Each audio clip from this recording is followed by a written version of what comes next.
Emanet dizisi yeni bölümde neler yaşanacak? Öncelikle Seher ve Yaman'ın artık mutlu olmasını istiyorsanız ve İkbal'in gerçek yüzünün fark edilmesini istiyorsanız beğeni tuşuna basalım ve sığımızı görmüş olalım. Seher iyileşecek mi? Yaman İkbal'in hain olduğunu öğrenecek mi? Seher Yaman'dan ayrılacak mı? İkbal'in yaptıkları ortaya çıkacak mı? İşte bütün sorularınızı yanıtlayacağım arkadaşlar. Dizimizin yeni bölümünde en son Seher, Yaman ve doktorun konuşmalarını duydu. Seher felç kalacağını öğrenince büyük bir üzüntü yaşadı. Seher, Yusuf ve Yaman ile ilgilenemeyeceğini sanıp morali bozulacak. Seher tüm bunları düşündükçe bir karar vermek isteyecek ve Seher'in kararı Yaman'dan ayrılmak olacak. Çünkü Seher bu süreçte Yaman'a yük olduğunu sanacak. Seher yürüyemezse Yaman ile olan evliliğinin gereksiz olduğunu düşünecek. Yaman Seher'in bu fikirlerini öğrenecek ve Yaman Seher ile ciddi bir konuşma yapacak. Ayrıca Yaman Seher'e birlikte bu zorluğu aşacaklarını da belirtecek. Bu yüzden Yaman Seher'in zor zamanlarında asla onu terk etmeyecek. Hatta Yaman Seher'e de desteklerde bulunacak ve Yaman Seher'in moralini yeniden düzeltmeye çalışacak.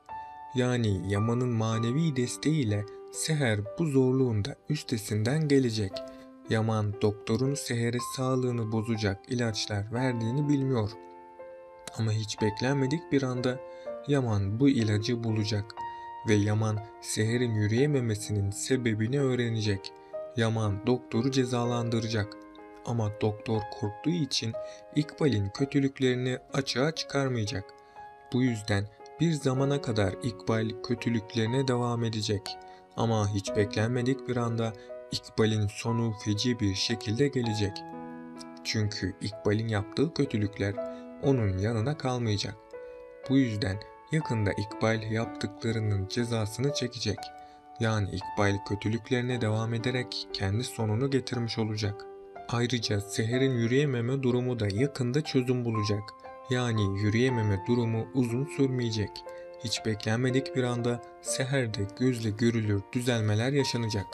Ve tam da ümitlerin kesildiği noktada yeni umutlar yeşerecek. Böylece Seher yeniden toparlanacak. Bu yüzden Seher eskisinden daha iyi bir şekilde yürümeye başlayacak. Hatta Seher ve Yaman birlikteliklerine kaldıkları yerden devam edecek. Bu yüzden Seher ve Yaman asla ayrılmayacak. Yaman'ın Seher olan aşkı daha da artacak. Yaman bu süre içinde Seher'den ayrı kalmaya dayanamaz hale gelecek. Seher de Yaman'ın ilgisini gördükçe onu daha da çok sevmeye başlayacak. Önümüzdeki bölümlerde Yaman Seher'e çeşitli sürprizler de yapacak. Bu sayede Seher ve Yaman gittikçe daha da çok yakınlaşacak. Yaşanan kötü olaylar Seher ve Yaman'ın arasındaki bağı daha da güçlendirecek. Peki sizce Yaman gerçekleri öğrenebilecek mi? Aşağıda yorumlarınızı bekliyorum. Tabii ki bu anlattıklarım sonraki bölümlerde gerçekleşecek. Önümüzdeki bölümde ise Seher geçici olarak yürüyemeyecek. Çünkü İkbal ve doktorun yaptığı kötülükler Seher'i etkileyecek. Seher yürüyemediği için çok üzülecek. Hatta Seher kendisini Yaman'a bir yük olarak görecek. Hatırlarsanız önceki bölümde Seher Yaman ile bir konuşma yapmıştı. Seher o konuşmasında ben hep böyle kalacaksam boşanalım demişti. Ama Yaman Seher'in bu konuşmasına engel olmuştu. Yaman Seher'in bu sözleri üzerine ona bir cevap vermişti. Seher'e ömrüm boyunca sana sarılmayı seçtim demişti. Yani Yaman'ın bu konuşması Seher'i terk etmeyeceğinin en büyük kanıtıdır diyebiliriz. Yaman önümüzdeki bölümlerde her şeye rağmen Seher'in yanında duracak. Ama Seher'in psikolojisi bu olaylar sonucu iyice bozulacak. Hatta Seher Yaman'a yük olduğu için ondan boşanmak isteyecek. Seher Yaman'ı üzmemek için ondan boşanmaya karar verecek. Yaman ise asla Seher'i terk etmeyecek. Yaman yürüdüğü yolu Seher ile bitirmek isteyecek. Yaman bu süre içinde Seher'e yardımlarda bulunacak. Yaman'ın Seher'e destek oluşu onu iyileştirecek. Ayrıca bu olaylardan dolayı Seher ve Yaman yeniden tatile gidecek. Yaman Seher için çok büyük bir sürpriz hazırlayacak. Seher de Yaman'ın kendisine hazırladığı sürprizlerden çok hoşnut olacak. Tüm bu sorunların çözülmesiyle Seher, Yaman ile hayatına yeni bir sayfa açacak. Önümüzdeki bölümlerde doktorun bu kötülüğü bir vicdan azabına dönüşecek. Doktor İkbal'den parayı alıp kaçacak. Ama İkbal'in doktor ile olan bu anlaşması onun sonu olacak. Çünkü doktor konaktan ayrılsa bile gerçekleri ortaya çıkaracak. Her şeye rağmen gerçekleri Yaman'a anlatacak.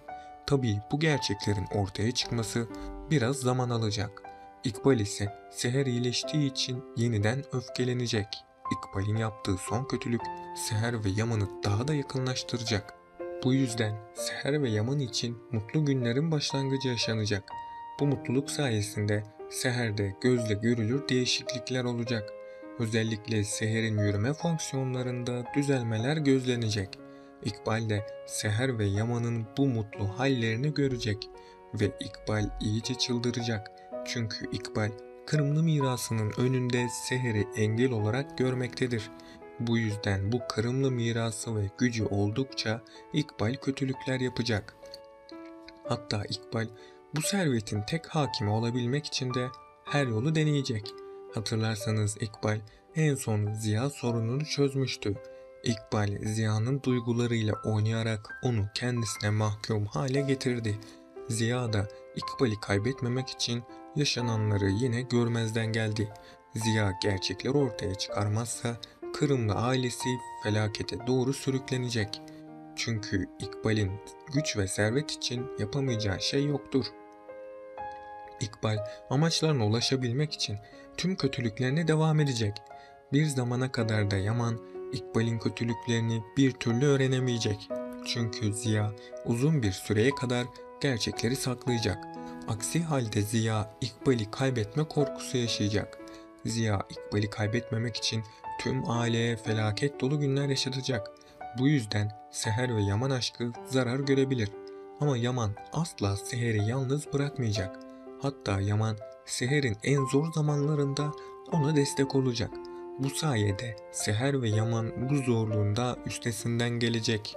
Melahat de Zuhal'den intikamını alacak. Bu yüzden Zuhal için zorlu günler gelecek. Ama Zuhal bu durumu da lehine çevirip cezaevinden çıkmanın bir yolunu bulacak. Yani Zuhal hapisten çıkacak. Büyük ihtimalle Zuhal hapisten çıkar çıkmaz konağa dönmek isteyecek. Ama Yaman Zuhal'i affetmediği için bu imkansızlaşacak. Zuhal konağa dönemediği her gün boyunca İkbal'i de tehdit edecek. İkbal de Zuhal'in gerçekleri Yaman'a anlatmaması için onun bu isteğini kabul edecek. İkbal önümüzdeki bölümlerde Seher'in yanına gidip ona bir istekte bulunacak. İkbal'in Seher'den bu isteği Zuhal'in konağa yeniden dönmesidir. Bu analiz videosunun da sonuna geldik arkadaşlar. Dizimizin devam etmesi için kanalıma abone olup bu videoyu beğenerek destek olabilirsiniz. Sonraki videolarda görüşmek dileğiyle, hoşça kalın.